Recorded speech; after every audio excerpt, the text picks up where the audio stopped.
Jungkook ফোনটা ভেঙে গলা ফাটিয়ে চিৎকার করে বলতে লাগলো, আমার ডিনার কই? তে প্রায় দূরে এসে বলো, একটু সময় লাগবে, আর পাশের ফ্ল্যাটে আন্টি আর কিছুই বলতে পারলো না। তার আগে তের গালে 5 আঙুলে দাগ পড়ে যায়। জঙ্কুক ভয়ানক কিছু কথা বলে বাসা থেকে বের হয়ে যায় ওয়ালেট নিয়ে। তে নীরব হয়ে সবটা দেখে কিছুটা ডুব গিলে গ্যাসটা অফ করে দিই। রুমে গিয়ে তে নিজেকে দেখতে লাগলো। তে আয়নার সাথে কথা বলতে লাগলো। আমি দেখতে কি কালো না সুন্দর, কোনটা প্রবলেম? জঙ্কুক দেখি কথা না কথায় গালে থাপ্পড় মেরে দেই। আমি থাপ্পড় খেতে খেতে ক্লান্ত। রাত 12টা। জঙ্কুক বাসায় এসে দেখে শুয়ে আছে তে। শুধু শুধু মন চাই থাপড়াতে বিদায় করে দে বাসা থেকে। জীবনটা হেল্প করে রেখে দিয়েছে আমার।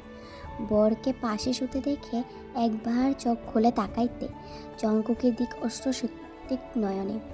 কেন এই লোকটা তের সাথে এমন মিসবিহেভ করে কারণ খুঁজে পায় না তে। সকালে উঠে জঙ্কুক তেকে ডেকে খুঁজে কোথাও পায় না। সকালে জঙ্কুকের মাথায় রক্ত উঠে যায়। ভাবতে তে আবার পাশে ফ্ল্যাটে গেল নাকি। তে এই কাজটা জঙ্কুকের মোটেও পছন্দ না। তে ঘন্টা পর ঘন্টা পাশে ফ্ল্যাটে গিয়ে আড্ডা দেয়, যা খুব ইরিটেট করে দেয় জঙ্কুকে। কিন্তু এই মেয়ে একটু বুঝে না। জঙ্কুক কথা হচ্ছে সেই মেয়েরে কেটে ফেলে দিবে, তে তাও সেই ফ্ল্যাটে বাইরে যেতে পারবে না এটা বলে দিয়েছে সে তেকে। কিন্তু না, এই মেয়ে কথাই শোনে না। আড়ালে তে পাশে ফ্ল্যাটে যাবেই যে যাবেই, পেশা হয়ে গেছে। এমনিতে এই মেয়েটাকে বাবা মার ইচ্ছেতে বিয়ে করছে জঙ্কুক। তার মধ্যে পছন্দ নেই তেকে। এমন না যে তে কালো সুন্দর না যে পছন্দ হবে না, তাও জঙ্কুক পছন্দ নয় এই মেয়েটাকে। তার উপরে এই মেয়ে তার কথা শুনি না, তাও কিছু বলে না, খায় না, ওষুধ বাদায়, রান্না করতে পায় না, পুরা আদা সিদ্ধ খেতে হয় জঙ্কুককে। সে রেগে মাস 20 দিন বাইরে খায়। যেই দিন বাসায় খায় সেই দিন তে থাপ্পড় খাবে, গ্যারান্টি সেটা। কিন্তু এত মার দূর করেও পড়ে আছে, একটাও সাউন্ড করে না, মেয়ের মুখটা দিয়ে বের হয়ই না কথা। এটা কি ধরনের বিহেভিয়ার? জঙ্কুক বুঝে না। তে ব্যথা পেলেও কাঁদে না, আরও রাগে মাথায় উঠিয়ে দেয় জঙ্কুক। কিন্তু সে বের করে দিতে পারে না তেকে। মা বাবা পছন্দ বলে তেকে বিয়ে করছে। মা বাবা কষ্ট পাবে ভেবেই তাদের যন্ত্রণাটা নিজে সহ্য করছে। আজ প্রায় 5 মাস ধরে, শুধু জানে না আর কয়দিন সহ্য করতে পারবে সে। জঙ্কুক একটা স্কুলে টিচার, 2 বছর হবে সে চাকরিটা করছে। 9টা বাজে স্কুলের জন্য বেরোতে হয় তার। আর তার তো খবরই নেই। জঙ্কুক রেডি হয়ে না খেয়ে চলে গেল স্কুলে ঢুকতেই ফোনে এলো তার শ্বশুরের নাম্বার থেকে। রিসিভ করে কানে রাখতেই ওই পাশ থেকে তের গলা শুনতে পেল। আমি চলে এসেছি বাসায়, টেনশন নিও না, তোমার আমাকে প্রয়োজন নেই। যাকে প্রয়োজন, যেমনটা প্রয়োজন পছন্দ করে নিও। রাখি, আল্লাহ হাফেজ। এইটুকু বলেই রেখে দিল তে। জঙ্কুক পাত্তাও দিল না তের এই কথায়। বরং ভালো লাগলো যে আপদ মস্তক নিজে তার ঘাড় থেকে নেমেছে। সে দিব্যি কিছু দিন ভালোই পার করলো। শুধু কাপড়টা তা ধুতে হয় খুব কষ্টে, বাকি সব কিছু নিজেই করে নিতে পারে, প্রবলেম হয় না। সে আগে হোটেলে বেশি খেত না, এখনও খায়। টাকা বেশি যায় তাতে কি, মজা খাবার খেতে একটু বেশি টাকা লাগবে। স্কুল শেষে ভার্সিটি ফ্রেন্ডদের সাথে আড্ডা দিয়ে রাতে ফিরে নির্মাণ করা গ্রাম, মা বাবার সাথে কথা সেই ভুলে গেলেও তার মা বাবা ফোন দিতে বাকি থাকে না। এভাবে 1 মাস যাওয়ার পর হঠাৎ একদিন তার শ্বশুর আসে তেকে নিয়ে। তের বাবা স্বাভাবিক গ্রামের একজন মানুষ। তিনি মাফ চান জঙ্কুকের কাছে তের এই ভুলের কাজের জন্য। জঙ্কুক তাকে ক্ষমা করে দিই। তিনি মাফ চেয়ে রেখে যায় তেকে। তের বাবা যাওয়ার পর তে হেঁচকি তুলে কাঁদছে। জঙ্কুক এভাবে তাকিয়ে আছে তের দিক, যেন আবার এসেছে তে এখানে, তাই চোখ দিয়ে গিলে ফেলবে তেকে। জঙ্কুক আর কিছু না বলে চলে গেল বাসার থেকে বের হয়ে। তে একটু ভয় কমে। সে পুরো ফ্ল্যাটটা কোমরের শাড়ি আঁচল গুজে পরিষ্কার করে। 1 মাসে ফ্ল্যাটটা জঙ্গলে পরিণত হয়েছে। জঙ্কুক করেছে সব পরিষ্কার করে হাঁপিয়ে ওঠেতে। ফর্সা মুখটা লাল হয়ে গেছে। সে টুকু দ্রুত শেষ করে, তারপর খুব যে বিস্কিট খেয়ে ওষুধ খেয়ে ঘুমিয়ে পড়ে। তার আজ 3 দিন ধরে জ্বর ছিল। সেটা ওষুধ নিল তে। বারবারের মতো 12টার দিক জঙ্কুক খেয়ে বাসায় ফিরল। রুমে ঢুকি দেখে তে নেই। রুমের বাইরে না দেখি অন্য রুমে উকি দিতেই দেখে তে ঘুমিয়ে আছে। জঙ্কুক খেয়াল করে ফ্লোট চকচক করছে। সে খুশি মনে ঘুমাতে যায়, কিন্তু রুমে আজ কয়দিন পর শান্তিতে ঘুমাবে পরিষ্কার বিছানায়, কিন্তু নিজের রুমে এসে সে নোংরা দেখতে পায় জঙ্কুক। সে রেগে তের রুমে গিয়ে ধপাস করে তের পাশে শুয়ে পড়ে। তের সাথে সাথে ঘুমিয়ে মধ্যে জঙ্কুককে জড়িয়ে ধরে, সাথে সাথে জঙ্কুক ধাক্কা দিয়ে সরিয়ে দেয় তেকে। তের শরীর এত গরম যে মনে হচ্ছিল খুব ছ্যাঁকা খেয়েছে জঙ্কুক। দূরত্ব জঙ্কুক তের কপালে হাত দেয়। শুরু হয়ে গেছে, এই সে আমাকে জ্বালানো শুরু করছে। আমি পারবো না ডাক্তারের কাছে যেতে, যা খুশি তাই হোক স্টুপিড কাল। কথাটা বলে জঙ্কুক নিজের রুমে চলে যায় রাগি গজগজ করতে করতে। তে ঘুম থেকে উঠে দেখে জঙ্কুক তাকে জড়িয়ে ধরে ঘুমিয়ে আছে। কাল রাতে জঙ্কুক চলে গেলেও আবার এসেছে শেষ রাতে, কারণ ওই রুমে যে ঘুম হচ্ছে না, ময়লা বিছানা, তাই তের পাশে এসে আবার শুয়ে পড়ে। আস্তে করে জঙ্কুককে সরিয়ে দিয়ে ফ্রেশ হয়ে জঙ্কুককে রুমটা গুছালো। কাল ভয়েই রুমেই ঢুকিনি সে। যদি জঙ্কুক আবার এটা নিয়ে কিছু বলে, তে গিয়ে নাস্তা বানাতে লাগলো। জঙ্কুক প্রায় 8টা নাগাদ ঘুম থেকে উঠে বসলো। নাকি সুন্দর স্মেল এলো। জঙ্কুক চোখ ডলতে ডলতে নিচে কিচেনে গেল। তে মন দিয়ে গুস্ত ভুনা করছে আর চালের রুটি বানাচ্ছে। জঙ্কুক এসব দেখে চোখ বড় বড় করে ফেলে। গুস্ত কই পেলে, বাসা থেকে আনছো নাকি? তের মন চাচ্ছিল বলতে চুরি করছি, কিন্তু বলল না। এটা বললে একটা টর্নেডো আসবে, যা তার গলায় চিপে ধরবে, না ওই 5 আঙ্গুলে ছাপ পড়বে। সে বলো মা দিয়ে দিছে এসব। জঙ্কুক কিচেন থেকে চলে যেতে যেতে ভাবলো সে খাবে না, তারপর আবার ভাবলো না, স্মেল তো ভালো আসছে, খাওয়া যেতেই পারে। ফ্রেশ হয়ে রেডি হয়ে ডাইনিংয়ে গিয়ে দেখলো তে খাবার বেড়ে দিচ্ছে, দাঁড়িয়ে আছে। জঙ্কুক আর কিছু না বলেই খেয়ে চলে গেল। তে দরজা লাগিয়ে রুমে এসে ধপস করে শুয়ে পড়লো বেডে। জ্বর কমেনি, দুর্বল লাগছে শরীরটা খুব। আর তে আবার ঘুম দিল। এভাবে 1 মাস চলে গেল। জঙ্কুক লক্ষ্য করলো তে আগে থেকে তার সাথে কম কথা বলে না বললেই চলে। পাশে রুমে ঘুমিয়ে থাকে, পাশে ফ্ল্যাটে আর যেতেও দেখিনি, একদম চুপচাপ বসে থাকে। রান্নাও ঠিক হয়ে গেছে, আজ সিদ্ধ পুরা খেতে হয় না, সুন্দর স্মেল বের হয় রান্না থেকে, একদম পারফেক্ট রান্না, খেতেও মজা। জঙ্কুক এখন বাসেই খাই। তে এখন জঙ্কুকের সব কথা শুনে ভুল হয় না কিছুতেই। জঙ্কুক বুঝতে পারে যে তে চেঞ্জ হচ্ছে, কিন্তু কিছুই বলে না, কারণ চেঞ্জ হলে তো ভালোই। এখন কয়েকটা প্যারামুক্ত জঙ্কুক। আর রাত 11টায় জঙ্কুক স্কুলে খাতা দেখছে। পাশের রুমে তে শুয়ে পড়েছে, হাওয়া দাওয়া শেষ সব গুছিয়ে। হঠাৎ করে কলিং বেলের শব্দে কানে এলো। জঙ্কুক সে চেঁচিয়ে বলল, এই মেয়ে, কলিং বেল বাজছে, শুনতে পাচ্ছ না? যাও দেখো কে এসেছে। তে আস্তে করে উঠে গিয়ে দরজাটা খুললো, কিন্তু খোলার আগে লুকিং গ্লাসে দেখতে পেল পাশের ফ্ল্যাটে আন্টি দাঁড়িয়ে। ওনাকে দেখি আর দরজা খুললো না। পেছন থেকে রুম থেকে জঙ্কুক বের হয়ে দাঁড়িয়ে ভ্রু কুচকিয়ে, পাশে ফ্ল্যাটে আন্টি আসছে, তাই খুলতে হবে না বলে তে নিজের রুমে চলে গেল। জঙ্কুক তের কথাটা ভালো লাগেনি। সে তের রুমে গিয়ে তাকে জিজ্ঞেস করলো, কেন খুলতে হবে না? কেন? আমার সামনে ওই মহিলার সাথে কথা বললে ধরা খাবার নিচ্ছি। তে ফেল করে তাকিয়ে বলল, আপনি ওনাকে পছন্দ করেন না, তাই খুলিনি। জঙ্কুক চেঁচিয়ে উঠলো, শ্যাট আপ, মিথ্যে কথা বলবে না, একদমই না। বলো ওই ফ্ল্যাটে ঘন্টা পর ঘন্টা কি নিয়ে কথা বলো তুমি? হ্যাঁ? তে ফুফাতে লাগলো, কান্না করে দিবে অবস্থা। জোরে জোরে শ্বাস নিয়ে পড়লো। জঙ্কুক এসব কি বলছেন? জঙ্কুক রেগে আরও কিছু বলবে তার আগেই তে ফ্লোরে বসে পড়লো, হু হু করে কেঁদে বলল, প্লিজ আর ছোট করবে না আমার, প্লিজ দয়া করুন। আমি অনেকদিন বলতে চেয়েছি আমি কেন যাই ওই আন্টির কাছে। আপনি শোনার আগে আমার গায়ে হাত তুলতেন, তাই বলতে পারিনি। এটা কি আমার দোষ? আজ আপনি না জেনে আমাকে কত কিছু আপত্তি কথা বলে ফেললেন। আর কিছুই বলবেন না। হতভম্ব হয়ে গেছে জঙ্কুক, কারণ তে কথা সত্যি সে শুনিনি, কিন্তু বলতে চাইতে তার আগে রেগে গিয়ে সে কি করবে। ওই পাশে ফ্ল্যাটে সংক্রান্ত কোনো কথাই শোনার আগেই তার মাথা গরম হয়ে যায়, তাই আর সব কিছু শুনিনি। কিন্তু সেটা দোষ তো আর তার বইয়ের নয়। জঙ্কুকের ভেতর ভালো একটা মানুষ আজ বলল, না জঙ্কুক তুই ভুল। জঙ্কুক কিছু বলবে তার আগে আবার বলা শুরু করলো, ওই বয়স্ক আন্টি দিয়ে বসছি, উনি ওনার বড় মা নিয়ে এইখানে থাকে। আন্টি জব করে সকালে যায়, আসতে রাত হয়, জেমের মধ্যে জন্য। ওই বড় মানুষটাকে একা একা থাকবে? আমি একা থাকি জেনে আন্টি আমার কাছে এসে বললো না বড় মাটাকে একটু গিয়ে দেখে আসতে, যদি কিছু হয়ে যায়। বড় নানুটা হাঁটতে পারে না, আমার ভয় হয় যদি পরে টেরে ব্যথা পায়। তাই না গিয়ে পারি না। আর গেলেও নানু উনি ছাড়তে চাই, বড় মানুষ গল্প জুড়ে দেয়, ওনাকে কষ্ট দিয়ে আসতে পারি না, এটা আমার বিরাট অপরাধ তাই তো। আর যাই না ওনার ডাকলেও রাতে এসে দরজা খুলি না, এতে আপনার প্রবলেম। আপনি আমায় পছন্দ করেন না জানি সেটা, তাই বলে এসব লিমিট ছাড়া কথা কিভাবে বলেন? হ্যাঁ? আমার একটা ব্যাপার আছে না। এটুকু বলে চুপ করে রইল কিছুক্ষণ। জঙ্কুক মূর্তির মতন দাঁড়িয়ে রইল। তে আবারও বল, আমার বয়স কত আপনি জানেন? জানতে চেয়েছেন কখনো? আচ্ছা আমি বলছি, আপনার সাথে আমার বিয়ে 15 দিন পর আমার 18তে পা দিছি। যখন আমার স্কুলে কলেজে পড়ার কথা, বাবা মা বিয়ে দিয়ে দেয়, কারণ ছেলে ভালো শিক্ষিত বলে কথা।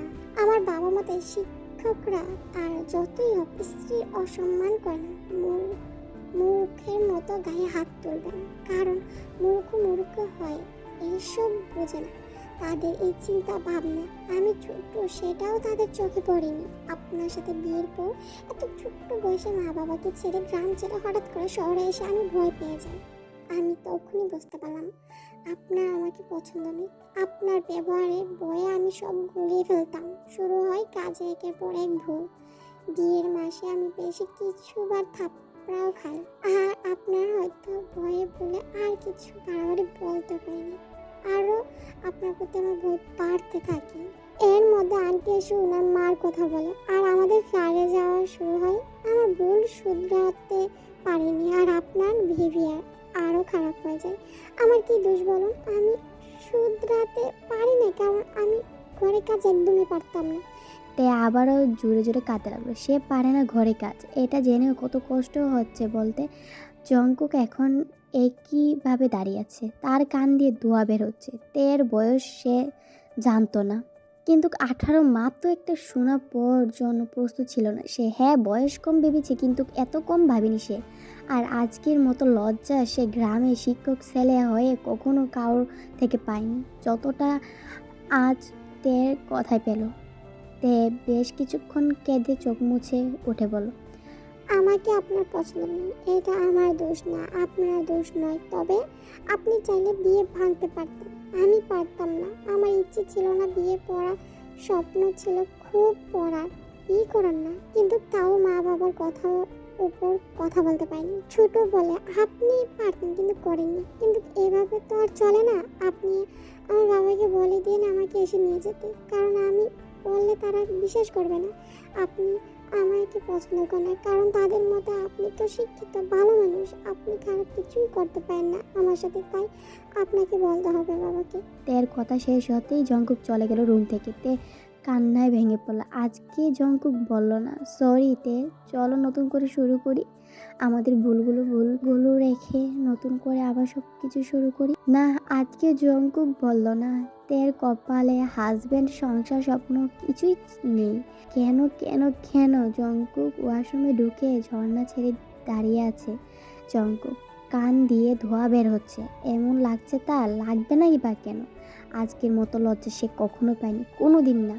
একটা বাচ্চা মেয়ের উপর অনেক জুলুম করে ফেলছে জঙ্কুক, সত্যি কম হাত ওঠায়নি তার উপর। আজ উল্টা পাল্টা কত কিছু বলে ফেলছে। জঙ্কুক আর কিছুই ভাবতে পারলো না। ওয়াশরুমে প্রায় 2 ঘন্টার মতন দাঁড়িয়ে পিচ্ছে, তারপর রুমে এসে দেখে তে রুমে নেই। জঙ্কুক আর ডাকতে ইচ্ছে করলো না, তবে তাকে জড়িয়ে ধরে ঘুমালে ঘুম ভালো হতো জঙ্কুকের, কিন্তু আজ নিজে ওই রুমে যেতে পারবে না। জঙ্কুক মুখ লুকাচ্ছে যেমন তে থেকে শুয়ে পড়ল জঙ্কুক আজ একাই পাশের রুমে। কাঁদতে কাঁদতে ঘুমিয়ে পড়ল তে। সকালে ঘুম ভেঙেতে আজ দেরিতেই উঠে দেখে 10টা উপর বাজে। তে দ্রুত পাশের রুমে যায়, জঙ্কুক নেই। তে আবারও কান্না করে দেয়। কি আছে তার কপালে আল্লাহ জানে। তে ভাবছে সে কাল কেন এসব বলতে গেল, কেন? এখন যদি জঙ্কুক সত্যি বাবাকে বলেতে তাকে নিয়ে যেতে। দিনটা পার হয়ে গেল, জঙ্কুক আসলো না। তের গলা দিয়ে কিছুই নামলো না সারাদিন ভয়ে। 5টা দিক জঙ্কুক বাসায় এসে চুপচাপ শুয়ে থাকে। তে কিছুক্ষণ পর জঙ্কুকের দিক তাকিয়ে বলে, জঙ্কুক। জঙ্কুক আস্তে করে বলে, জ্বর এসেছে, ওষুধ থাকলে দাও তো। তে আর 1 সেকেন্ডে দেরি করে নেয়, জঙ্কুককে ধরে একটু ফ্রেশ করে চেঞ্জ করতে বলে। তে সব এগিয়ে দেয়, জঙ্কুকের বেডে শুয়ে দিয়ে তে কিচেনে এসে খাবার প্লেট নিয়ে জঙ্কুককে বহু কষ্টে একটু খাইয়ে দিই, তারপর ওষুধ খাইয়ে দিতেই জঙ্কুক ঘুমিয়ে যায়। তে কোলে মাথা রেখে জঙ্কুক ঘুমিয়ে গেল। তে শুধু শুধু কেন যেন এত কিছু করতে গেল, আর এখন হাসছে। 2 দিন চলে যায়, জঙ্কুকে জ্বর বেড়ে যাচ্ছে, স্কুল থেকে ছুটি নিতে হয়, ডাক্তার দেখাতে হয়। 2 দিন তে জঙ্কুকের জ্বর কমানোর জন্য ব্যস্ত ছিল। 5 দিন দিনে জঙ্কুক আর জ্বর কমে, সে এখন মোটামুটি সুস্থ। জঙ্কুকের মা বাবা ফোন করে তার প্রশংসায় পঞ্চমুখ, তাদের ছেলের খুব খেয়াল রেখেছে। তে না থাকলে কে করতো ছেলেকে সুস্থ অচেনা শহরে? এসব শুনে জঙ্কুক তার মুখে রাগ হয় মা বাবার উপরে, কারণ তাদের কথাই সে তেকে বিয়ে করেছে। তের বয়স কম তা তো জানতো, কিন্তু কেন করলো, কিভাবে পারলো এত ছোট্ট একটা মেয়েকে নিজে 25 বছরের ছেলের সাথে বিয়ে দিয়ে বউ করতে? যদিও অনেক কিছুই জঙ্কুক বলতে পারতো তার মা বাবাকে, কিন্তু বলেনি, কষ্ট পাবে ভেবে। কিন্তু সে অনেক বড় একটা সিদ্ধান্ত নিল। পরদিন সকালে নাস্তা করে তে রুমে এসে জঙ্কুক বলল, তে তে আস্তে করে বলল, জি কিছু করতে হবে? হ্যাঁ, রেডি হয়ে না, বাইরে যাব তোমাকে নিয়ে। তে আর সাহস হয়নি জঙ্কুকে প্রশ্ন করা, কই যাবেন তাকে নিয়ে? শুধু বই হতে থাকে, তের বাবা বাড়িতে রেখে আসবে না তো তাকে? চোখের পানি চলে আসে এই ভেবে। তের 10:30 দিক, তে হাত ধরে বিল্ডিং থেকে বের হয় জঙ্কুক। তে তো অবাক। জঙ্কুক তেকে নিয়ে তার কলেজে যায়, তেকে ভর্তি করে সকল কথা বলে স্যারের সাথে পরিচয় করে দেয়। যেহেতু বছরের মধ্যে ভর্তি হয়েছে, তাই একটু দৌড়াদৌড়ি করতে হবে। তাও জঙ্কুক সিদ্ধান্ত নিয়েছে সে পড়াবে তার বউকে। কলেজ থেকে বেরিয়ে জঙ্কুক তার খুব কাছে বন্ধু বাড়ি যায়। জঙ্কুক বন্ধুর বউ তাকে দেখে তার নাম দিয়েছে পুতুল, কারণ তে পুতুলের মতো দেখতে। সারাদিন বন্ধুর বাসায় থেকে তেকে নিয়ে বাড়ি ফিরে আসে জঙ্কুক। তে সারাদিন রোবটের তাবিজ বোনের মতন যেমন চমকে যাচ্ছে সেরকম দেখাচ্ছে তেকে। আজ তে অন্য এক জঙ্কুককে দেখেছে, আর 10টা স্বামীর মতো আজ জঙ্কুক তেকে এতভাবে কেয়ার করেছে, অন্যরকম অনুভূতি হচ্ছে। জঙ্কুক আজ খুব ভালো ব্যবহার করেছে তের সাথে, আজ যা এই 5 মাসের মধ্যে করিনি। এই কলেজে ভর্তির ব্যাপারটার জন্য তে একটু প্রস্তুত ছিল না, সে কিছুতেই বিশ্বাস করতে পারছে না। জঙ্কুক ফ্রেশ হয়ে ওয়াশরুম থেকে বের হয়, তে তাকিয়ে থাকে জঙ্কুকের দিক, চিনতে পারছে না, যেমন অন্যরকম জঙ্কুক। জঙ্কুক তের কিছু বলে না, শুধু কপালে চুমু এঁকে দিয়ে তেকে জড়িয়ে ধরে নিয়ে শুয়ে পড়ে বেডে। তে কান্নায় ভেঙে পড়ে তাতে। তারপর 4টি বছর চলে যায়, তেকে ছাড়েনি জঙ্কুক, তেকে ভালোবাসে। তে ভালো আছে জঙ্কুকের সাথে। এখন ওই দিনের পর জঙ্কুক নিজে চেঞ্জ করে নিয়েছে, অনেক ভালোবাসা দিয়েছে, নিজে করে রেখেছে তেকে, কিন্তু ক্ষমা চাইনি কোনো দিন তের কাছে, কখনোই না। যদিও এখন জঙ্কুক মন বলে একটি বার তের কাছে ক্ষমা চাইতে, ভালোবাসি বলতে, কিন্তু পারে না, কেন জানে পারে না। সামান্য ইগো কাজ করে তার মা। জঙ্কুক বুঝে স্বামী স্ত্রীতে ইগো থাকা ঠিক না, তাও ইগোটা যেন জিতে যায় বারবার। তে এখন অনার্স স্টুডেন্ট, পড়াশোনা, স্বামী, সংসার, শ্বশুর শাশুড়ি সব মিলিয়ে সে খুব ভালো বাসা দিয়ে রেখেছে। জঙ্কুক আগলিয়ে রেখেছে তার পিচ্ছি, আর পিচ্ছি সেই সব বুঝে এখন। আর জঙ্কুককে পাগলের মতো ভালোবাসে। আগে সব কিছুই দুঃস্বপ্ন ছাড়া কিছুই মনে হয় না তার। তে সব ভুলে গিয়েছে। আজ তে জন্মদিন। জঙ্কুক তার মা বাবাকে নিয়ে ঘরে খাওয়া দাওয়া আয়োজন করেছে, কিন্তু সকাল থেকে তে শরীর বেশ ভালো নয়। সন্ধ্যার পরে ডাক্তারের কাছে নিয়ে গেল জঙ্কুক তেকে, জানতে পারলো তার ঘরে নতুন অতিথি আসতে যাচ্ছে।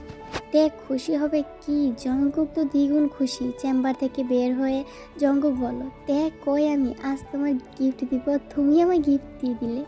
তে লজ্জায় হেসে বলল, থ্যাংক ইউ জঙ্কুক, সব কিছু চমৎকারভাবে বদলে দেওয়ার জন্য। জঙ্কুক কিছু বলতে পারলো না। সে আর তার মা বাবা এত অন্যায় করেছে তের সাথে, তাও তে কিছু বছর সব ভুলে আজ তাকে থ্যাংক ইউ বলছে। আর সে তার মিসবিহেভিয়ার জন্য আজও একদিন সরিটুকু বলেনি। ছেলে মানুষ হলে এত ইগো সম্পর্কে থাকা অধিক ভালো না। আজ সে সরি বলবে, বলেই যায়, হয়ে যাক কেন, আজ সে সরি বলবে, তার মনে কথা বলবে, আর কোনো সংশয় মনে রাখবে না। জঙ্কুক ভাবতে ভাবতে বাসায় ফিরে জঙ্কুকের মা বাবাকে নিউজটা দিয়ে, তারা তো খুশিতে আত্মহারা। সাথে তের সে আন্টি আর নানুটাও। তের জন্মদিনে এই খুশি দ্বিগুণ হয়ে যায়। রাতে সবাই একসাথে খাওয়া দাওয়া করে, কথাবার্তা বেশ সময় ধরে। আন্টি নানু বিদায় নেই আর এর মা বাবা ঘুমাতে যায়। সব গুছিয়ে তে নিজের রুমে গিয়ে দেখে জানলার সামনে মন মরা হয়ে দাঁড়িয়ে আছে জঙ্কুক। তে জড়িয়ে ধরে জঙ্কুককে পেছন থেকে। জঙ্কুক তের হাত ধরে তাকে কিছুক্ষণ পর বলে ওঠে, তুমি খুশি নাও জঙ্কুক আমাদের বেবির জন্য? জঙ্কুক দ্রুত তাকে অর্ধেক ফিরিয়ে উঠে বলে, আমাকে তোমার খুব খারাপ মনে হয় তাই না তে? তে হেসে বলল, একদমই না। আপনি খারাপ হলে আমার কাছে বলো, আপনি আমার লক্ষ্মী বল, বুঝছেন? এখন বলুন আজকের দিন মন খারাপ কেন? জঙ্কুক আবার তে চোখে চোখ রেখে বলল, আমি আজ অনেক খুশিতে, অনেক। তোমার এত অবহেলা পরও তুমি আমায় পরিপূর্ণ করেছো। সব সময় তুমি ধৈর্য ধরেছো, খারাপ ভালো সময় পাশে থেকেছো। তোমার মতো একজনকে পেয়ে আমি খুব খুব শুধু আমায় ক্ষমা করে দিও তে, আমার ভুলগুলোর জন্য। আই লাভ ইউ তে, অনেক ভালোবাসি তোমায়। তে হতভম্ব হয়ে গেল, কারণ এই তিনটা ম্যাজিক ওয়ার্ড জীবনে প্রথম কাউ মুখ থেকে শুনল তে, আর সেটাও তার এই রাগী নরম মনের ভরটা থেকে। তে আজ সব পেয়ে গেল। মনে হচ্ছে তে জঙ্কুককে জড়িয়ে ধরে বলো, আই লাভ ইউ টু। কিন্তু ক্ষমা কেন চাইছেন? জঙ্কুক যা হয় ভালো হয়। যদিও হুট করে পেয়ে যেতাম সব কিছু, হয়তো মূল্যটা বুঝতাম না। কষ্ট করে ধৈর্য ধরে বুঝতে শিখেছি, সব পেরেছি। তাই জীবনে সব কিছু আমার কাছে এখন অনেক মূল্যবান। আল্লাহ ধৈর্য পরীক্ষা নিয়ে এই সব সঠিক সময় উত্তর আমাকে দিয়েছেন। ভালোবাসি আপনাকে। ওদের সম্পর্কের পর আরও গাঢ় হয়, ভালোবাসা দ্বিগুণ হয়। 9 মাস পর তে একটি মিষ্টি দেখতে মেয়ে হয়। জঙ্কুক ওর নাম রেখেছে মিষ্টি।